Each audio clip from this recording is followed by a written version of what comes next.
my darling, just been a hot minute, hasn't it? This is how to replace your power steering fluid on your 95 Monaco coach and other coaches as well. Your Beaver, your Country Coach, and those of you who've got older setups like this. I'm doing the hydraulics on this. The hydraulic reservoir needed to be drained because I had to replace some power steering hoses.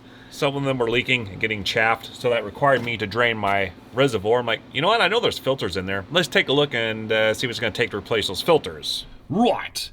So this one, it's kind of flipping hard to see, but this is one of the bigger 5-gallon types. It's got the stackable filters in there. This is a 5-gallon reservoir. So have your 5-gallon buckets when you're ready to actually do this project. So there it is. Of course, thank you, Monaco. You tucked it right beneath the hood hinge, so you can't get over there very well, but you can crawl up and go back down there if you wanted to. You can slip out filters and up. You just got to go up and around. But anyways, so this is the Nelson style or Nelson reservoir. You also notice that there should, if you got a Nelson here, it should be stamped. It should have some number stampings here. The top of this plate, this is the top cover. It's going to have this band. I already took it apart and realized, you know, there might be somebody actually who actually might find this somewhat useful. So that's just a band clamp that bolts the top end. We'll show it when we get done with that, and just clamps right back down. More or less, I'm doing this for the part numbers because it took me a hot minute.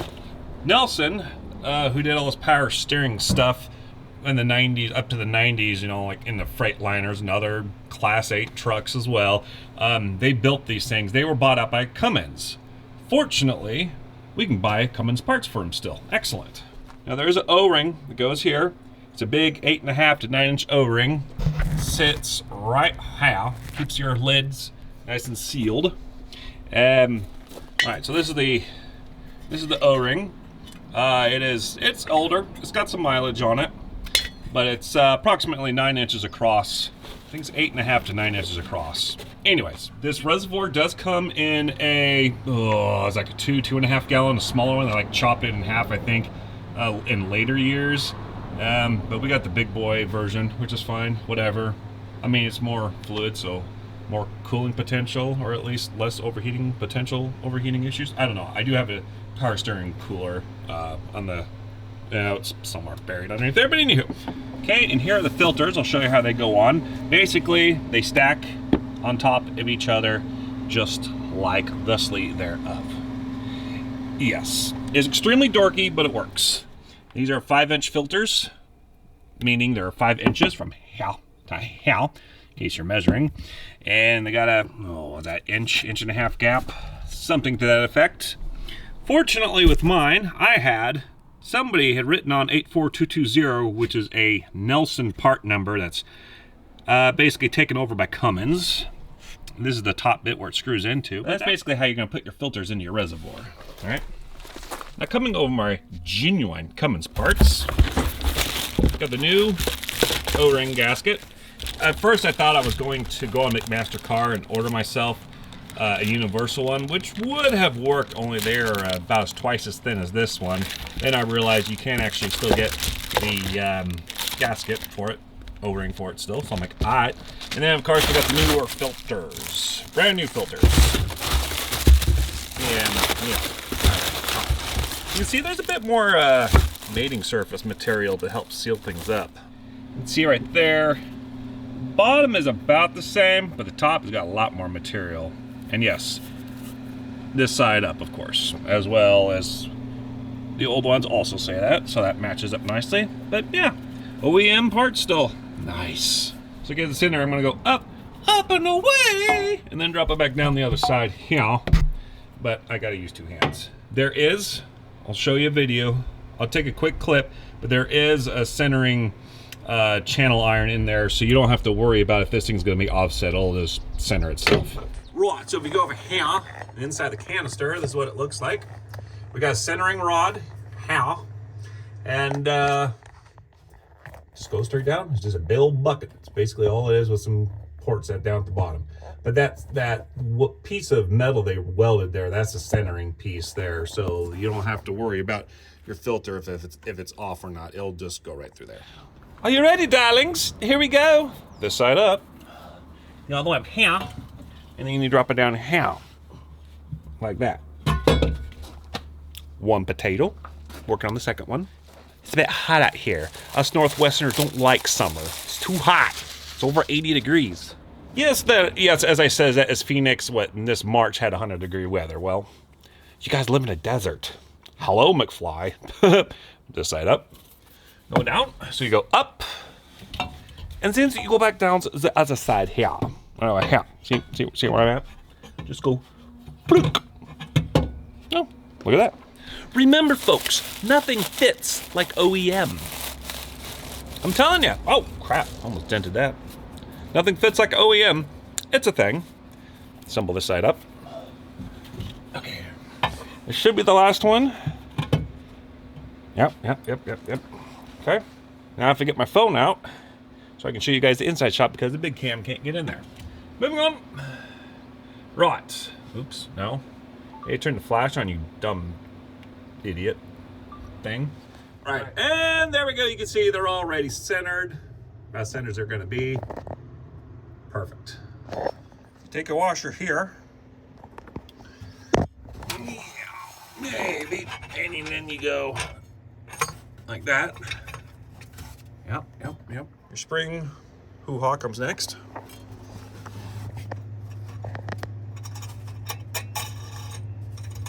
Go down.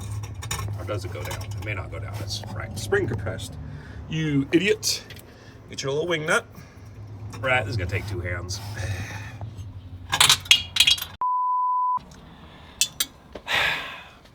I dropped the wing nut at the bottom. Now I gotta fish it out. Gosh dang it. Now, fortunately, I have a magnetic pickup that goes about 20 inches. Pay attention when you're putting it in. Otherwise, you're gonna have to get a magnetic thingy hoo-ha like I do. Hold that for me, will you?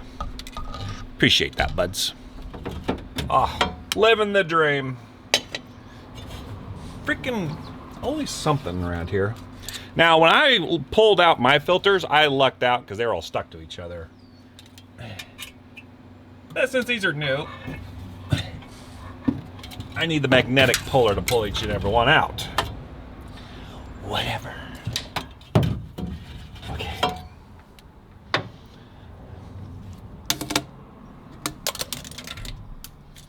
Stay down on the ground then. Whatever. Let's just remove the filter. Yeah. Come on. Oh, don't tell me it's not magnetic. Is that an aluminum wing nut? Because it does not want to stick to it at all. Oh, sugar. It's aluminum. Well, this has got more interesting. Yeah, it's not magnetic. It's, that's aluminums. Crap. Well, this has got more fun. So all I did to lower my reservoir is I undid the clamp down here and the clamp up here. I can walk it down now. I'll zoom in and show you. It ain't gonna sit too high. I think I like it sitting lower like that. So I just loosened up the clamp there and the clamp here. So now the whole thing can wobble and drop down a little bit. Now I should be able to get in there.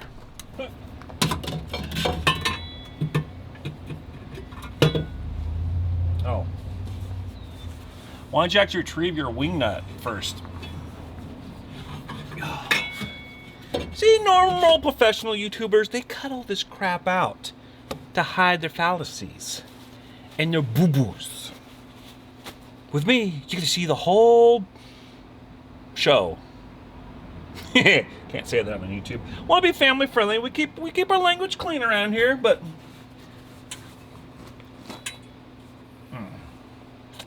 so now I'm gonna need one of these. Oh, welcome to the show. Now I got 2 options. I can just fish blindly with this thing, I'll use the phone in conjunction with the wire. Let's try the needle nose first. It still can't quite reach down there all the way, but I'm just gonna fish blindly. Sometimes that does work, believe it or not. I can't quite reach down to the bottom though, even though I've lowered it substantially. There it is. Got it! Now the next thing is, can I get it out? Place your bets now, folks. I'm feeling good about it. I'm feeling frosty about it.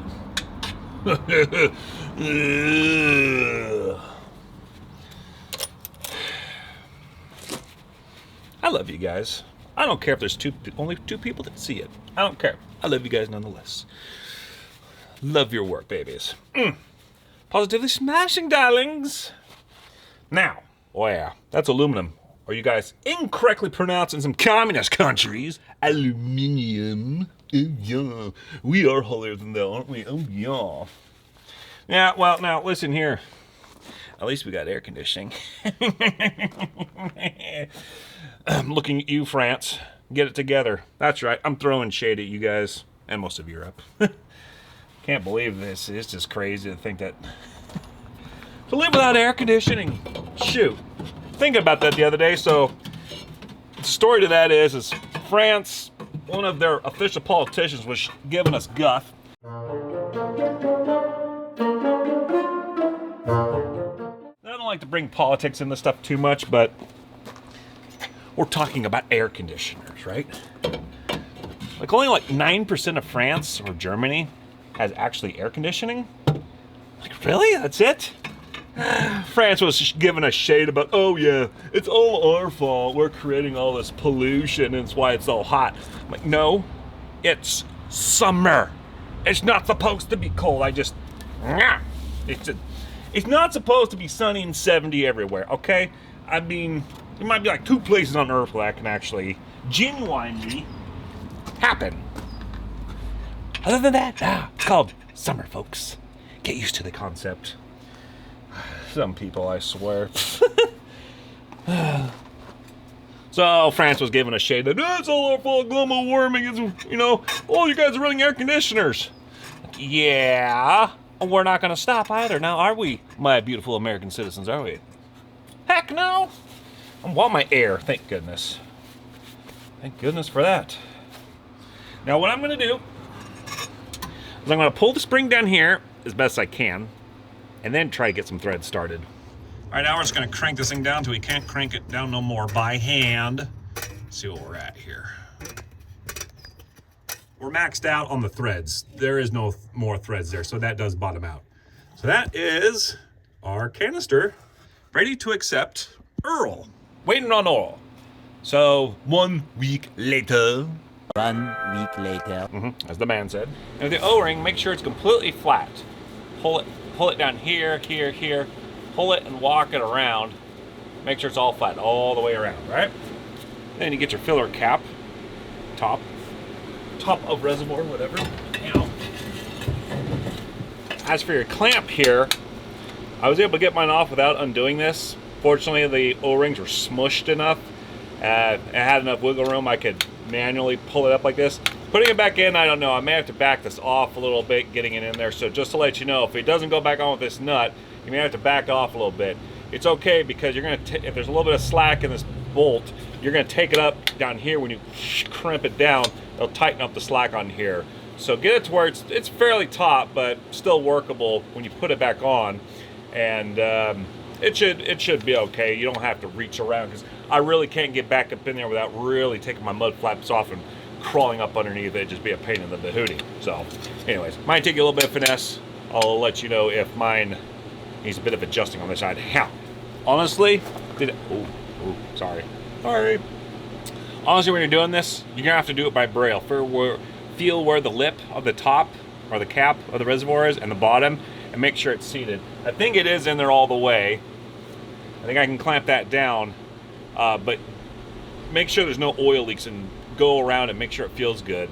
It will be feel by braille on the back end, so use your fingers. I'm satisfied with that, mates. Now to find the bolt from 3 weeks ago. Oh yeah! Pound it!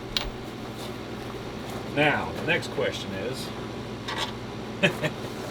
yeah, that bolt is about an inch short now, which is not surprising. I put a big neat gasket in there, so parts engines get a longer bolt.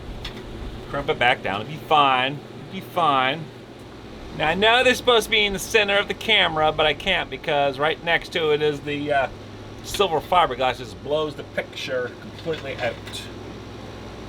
I think I'll do that right nicely. And go yes. Okay, boys and girls, when you have your clamp on, you see that huge gap? You might be crying yourself, oh no, it's done on right, something's warped. No, it shouldn't be warped. Okay? I can't see that, but hopefully that's good on the playback. The reason is there's a lot of force that clamps this down. You're just simply gonna draw this up real nice and taut, and that gap will go away.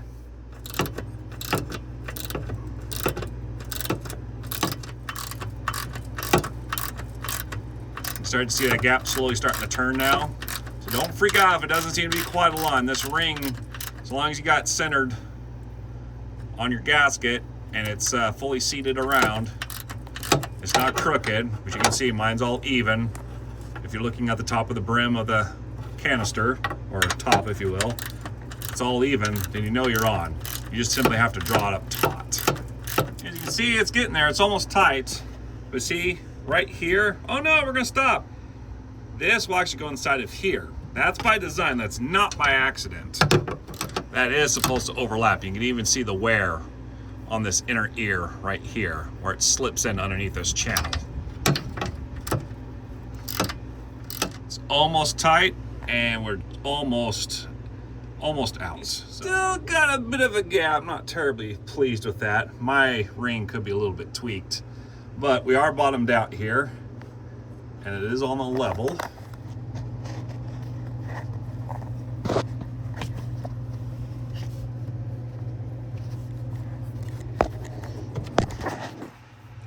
So I am pretty pleased with that. All right, folks, that is how you do your power steering fluid on an old school motorhome or old school truck. I don't think the truck's gonna have the 5-gallon capacity, more like the 2.5-gallon flavor, but that is how you do it. Kind of hard to get the final shot because I got freaking fiberglass here and the bracing for the house here, but looking none the wiser. Excellent. So I'm gonna click this off now. I'll catch you guys on the flip side, good buddy. All right, 10 for good buddy, over Roger and out. Toodaloo.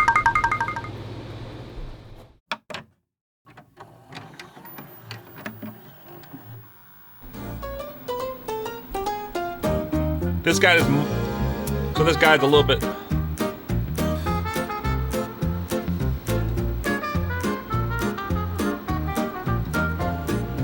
Now to get this in here, I'm gonna go up. Right, where is? There it is! There it is! There it is! Come here, Papa! Come on! Wait, get over here. Come on.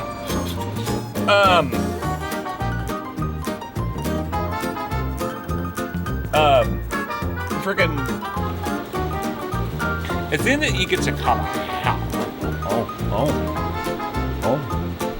Then you get this. Hello? Come on, guys, to the camera.